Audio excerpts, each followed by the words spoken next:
I'm joined by one or two friends this afternoon. Combination here of red-necked wallabies and eastern grey kangaroos. He's quite a big boy.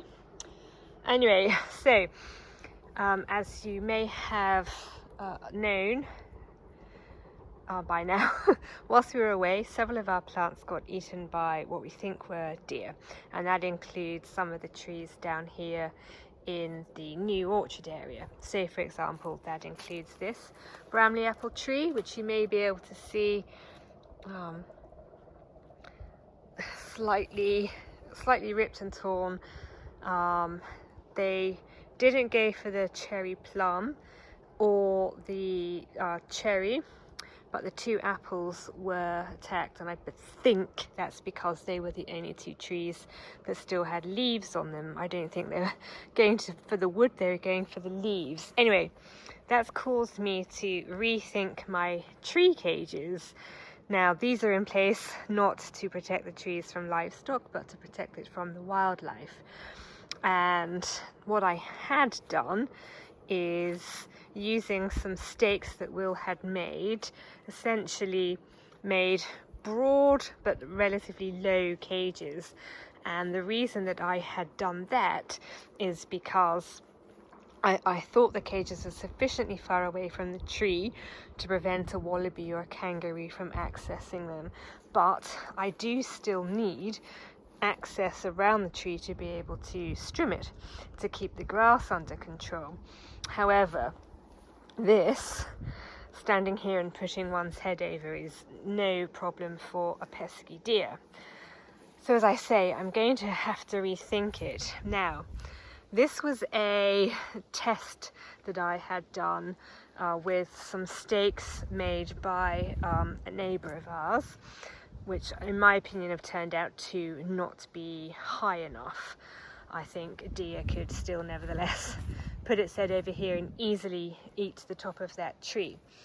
I can, however, remove this to a smaller tree.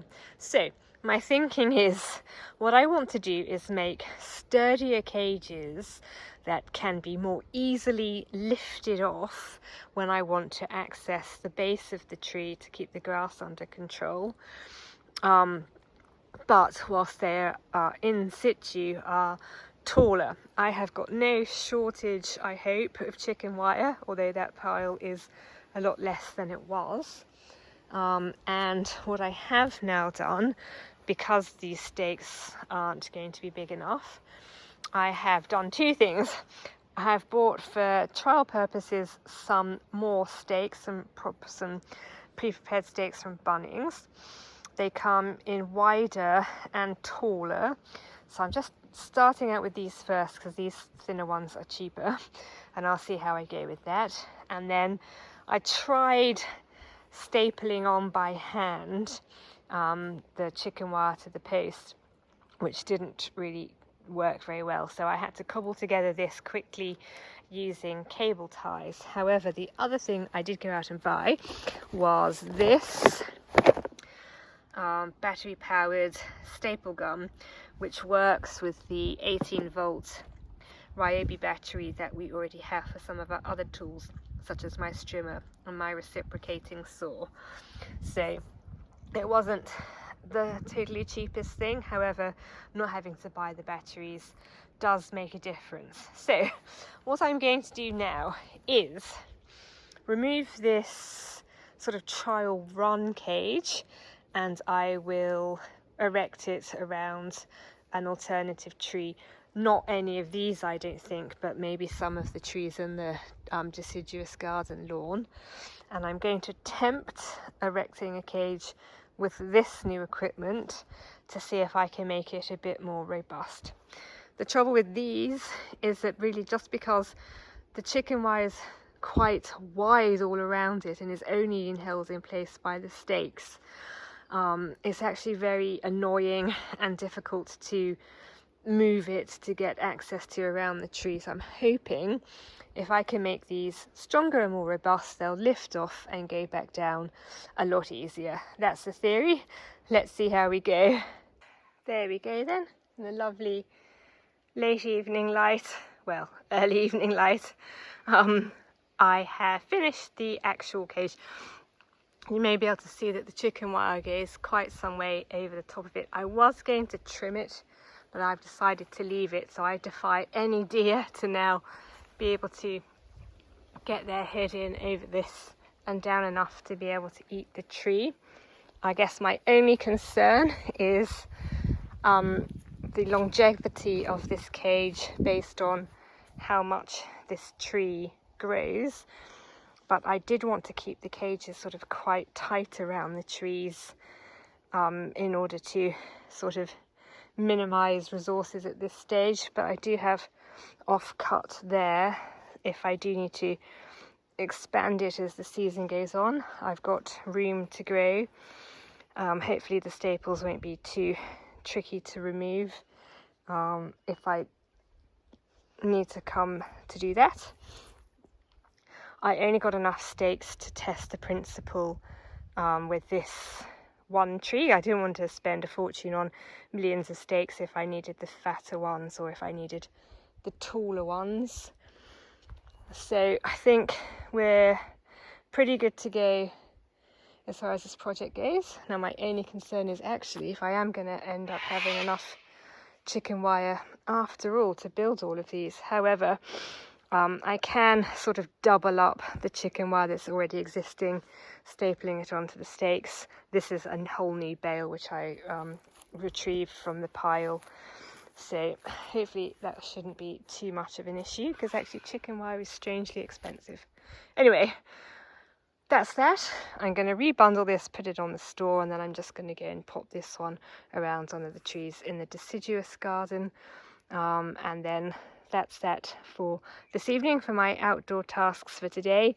Tomorrow I will carry on with planting the triangle bed, which currently only has one plant in it. But from all of those plants which I acquired whilst we were in the UK, I actually only have the triangle bed plants left to plant out. So that'll be my task for tomorrow, or at least partly. I still need to get a few more bits and pieces to be able to actually finish it. But I will plant out as many of those as I can. So I'm having a lovely time here, working in the garden, trying to repair the damage that was done whilst we were away, but also looking forward to the future as we approach the solstice by planting out some new life, which hopefully, now that we have protected the garden so far, fingers crossed, as well as we can from the animals, should look better than ever. By the way, if you thought the use of these big stones was dramatic, let me point out to you that the lawn didn't look like this before I put this stone there. This is where an animal, maybe a wallaby, but quite possibly a wombat, has attempted to breach the defences and enter the garden. So, and this is after me sort of trying to put the lawn and the mud back as nicely as I can, because now this is going to be quite unpleasant to mow over. Anyway, worth doing.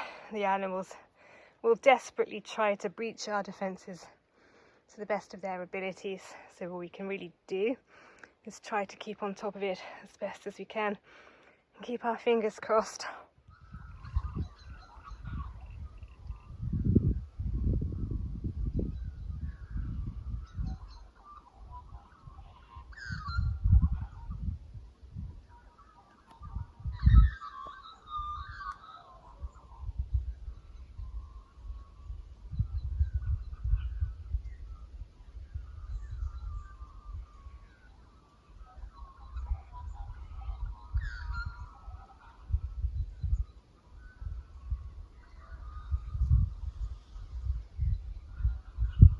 I have finished planting out all the plants, and I thought I'd show you those, and also our solution for the hosepipe keep coming off the wall.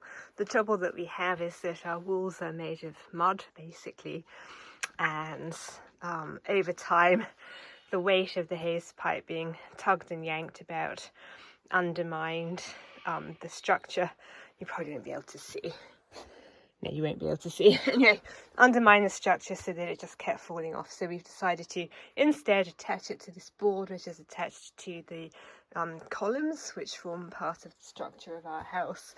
I will paint this so it will at least look a little nicer than it currently looks. But that's a good solution, we think, and it's nice and solid. And we will do the same for the hosepipe, which is on the other side of the house, some point in the near future. But as I mentioned, I have finished planting out all the plants, and I thought I'd just quickly show you the ones that are released in the formal garden. And much to my slight nervousness, I have decided to risk not putting them in cages, and so far so good. Most of them have gone into the triangle bed, this bed here, and a couple went in the original bed there, and into the donut bed here. These are plants which enjoy really good drainage, so they have been surrounded by gravel, with lots and lots of gravel and rocks in their planting holes also. However, yes, as I say, most of them have gone into the new triangle bed, and I have left a gap here that's for a rose which I have ordered but is going to be delivered bare rooted in July or August, and it will grow eventually to fill that space. I also have another rose which I'm going to put in this bed, and another one which I'm going to put in the wider garden. I have refrained from getting roses until now because I have seen the wallabies just basically eat entire plants, but hopefully we'll now be keeping them a bit more under control, and I will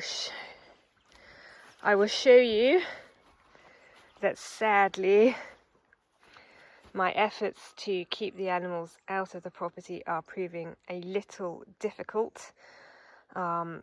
Whatever animal this is, I'm assuming it's a wombat, has taken to attacking this new section of fence, and does seem to have been able to have infiltrated that garden. There, it did also attempt to access the garden again from this section, which I have re-shored up. So I don't really know what I can do about this. I re-pegged the fence down, I put a great big rock in front of it, but as you can see it has managed to sneak under. I mean, I'm assuming it's on, but I don't know what other animal would have the strength to be able to do that. I think the wallabies and stuff don't really burrow like that, and the other alternative would be a rabbit or a hare, but could they really move a giant rock? So that does put me in a quandary, because